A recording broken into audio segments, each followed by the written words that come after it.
How these papers have been placed in sequence will be made clear in the reading of them. All needless matters have been eliminated, so that a history almost at variance with the possibilities of latter-day belief may stand forth as simple fact. There is throughout no statement of past events wherein memory may err. For all the records chosen are exactly contemporary, given from the standpoints and within the range of knowledge of those who made them.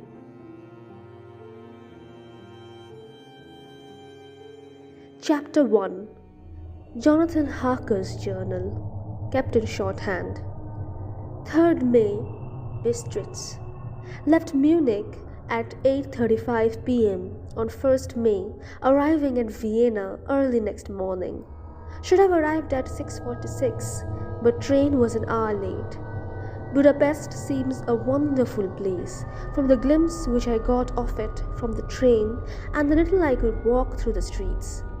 I feared to go very far from the station, as we had arrived late and would start as near the correct time as possible. The impression I had was that we were leaving the west and entering the east. The most western of splendid bridges over the Danube, which is here of noble width and depth, took us among the traditions of Turkish rule.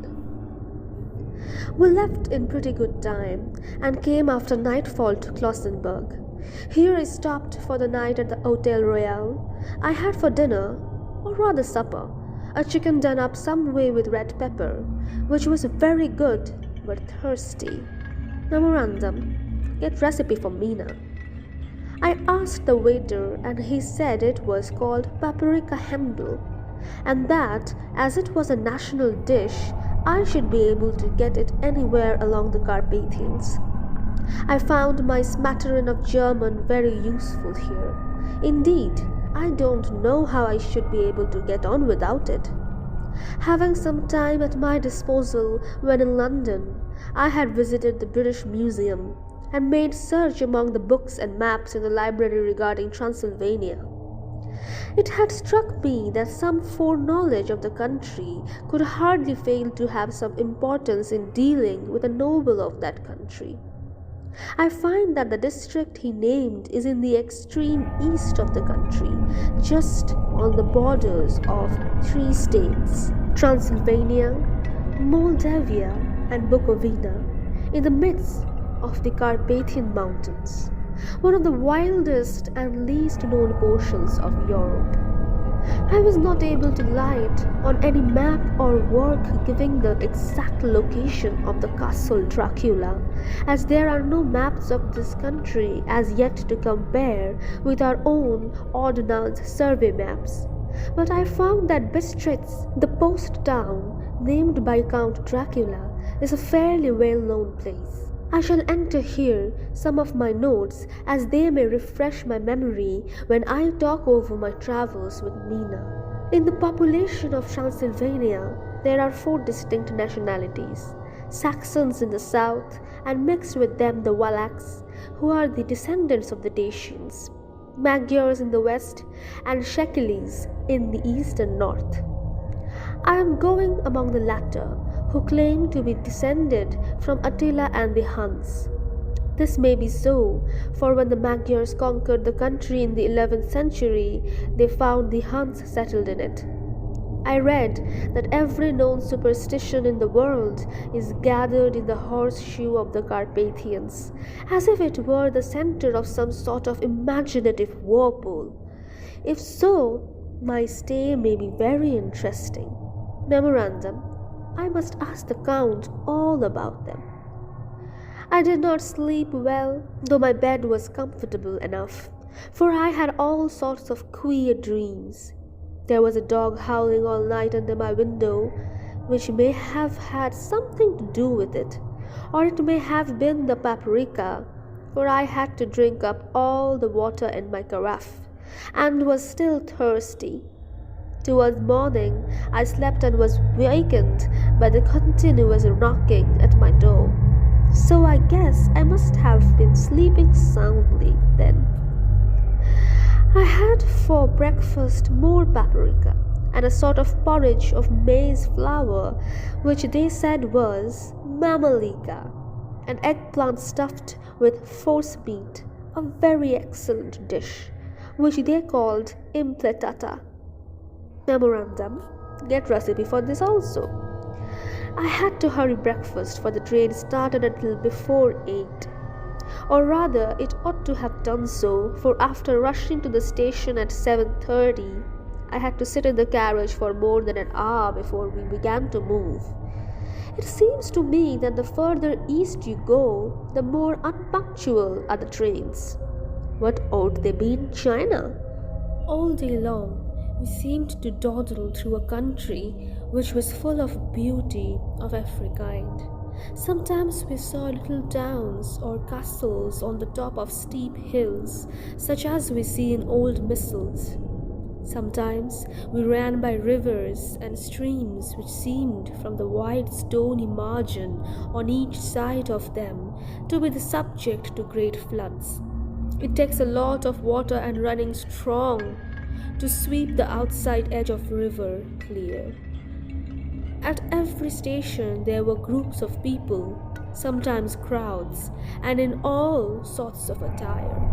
Some of them were just like the peasants at home, or those I saw coming through France and Germany, with short jackets and round hats and homemade trousers, but others were very picturesque.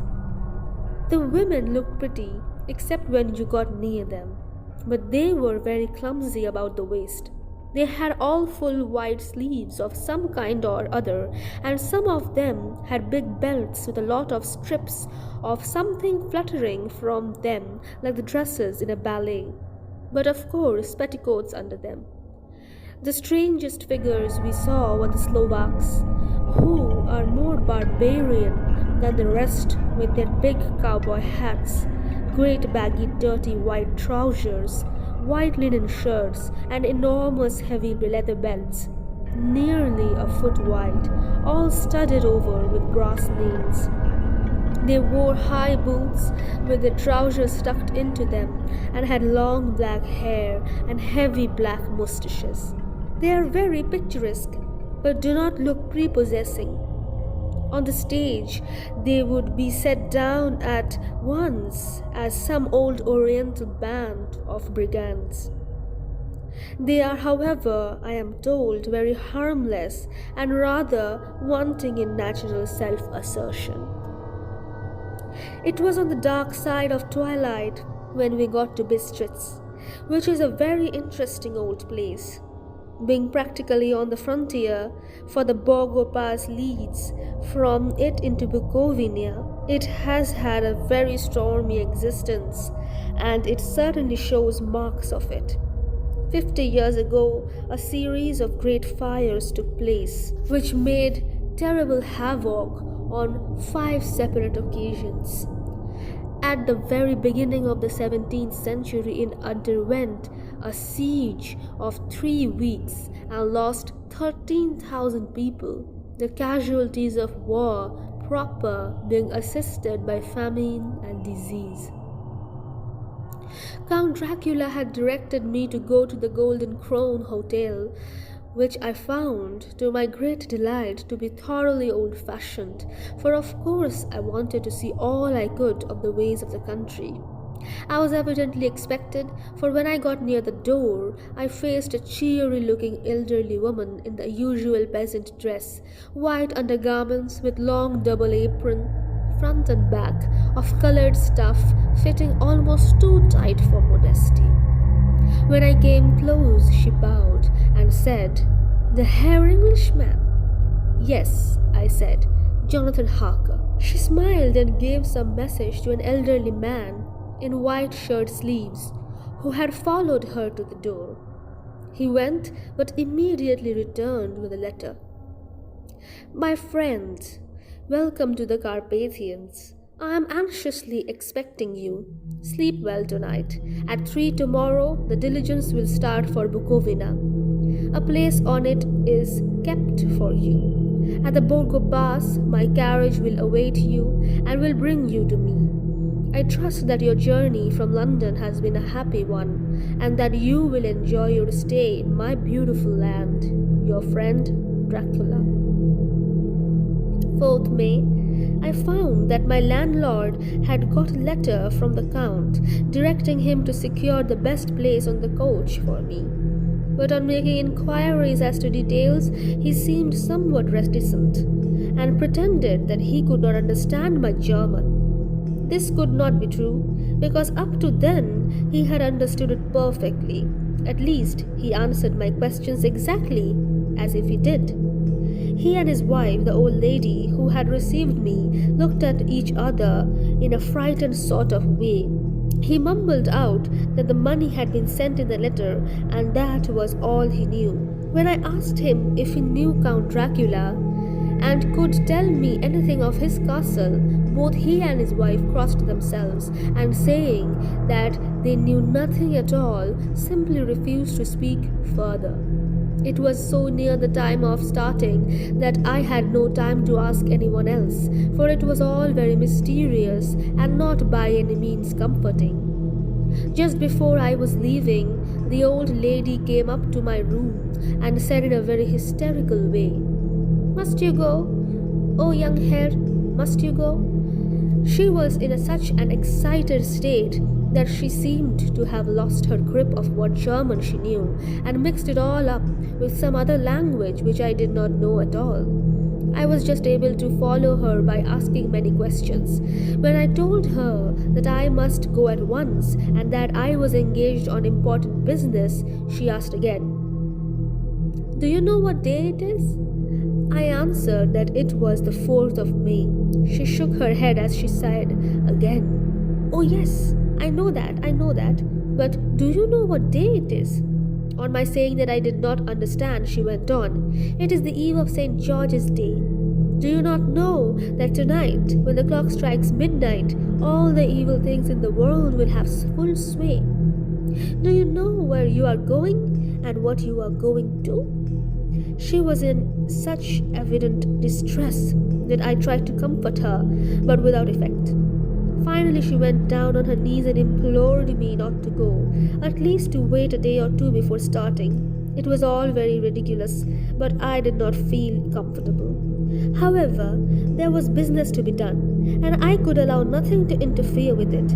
I therefore tried to raise her up and said as gravely as I could that I thanked her, but my duty was imperative and that I must go. She then rose and dried her eyes, and taking a crucifix from her neck offered it to me. I did not know what to do, for as an English churchman I have been taught to regard such things as in some measure idolatrous, and yet it seemed so ungracious to refuse an old lady meaning so well and in such a state of mind. She saw, I suppose, the doubt in my face, for she put the rosary around my neck and said, "For your mother's sake," and went out of the room. I am writing up this part of the diary whilst I am waiting for the coach, which is, of course, late, and the crucifix is still around my neck. Whether it is the old lady's fear, I do not know, but I am not feeling nearly as easy in my mind as usual. If this book should ever reach Mina before I do, let it bring my goodbye. Here comes the coach. 5th May.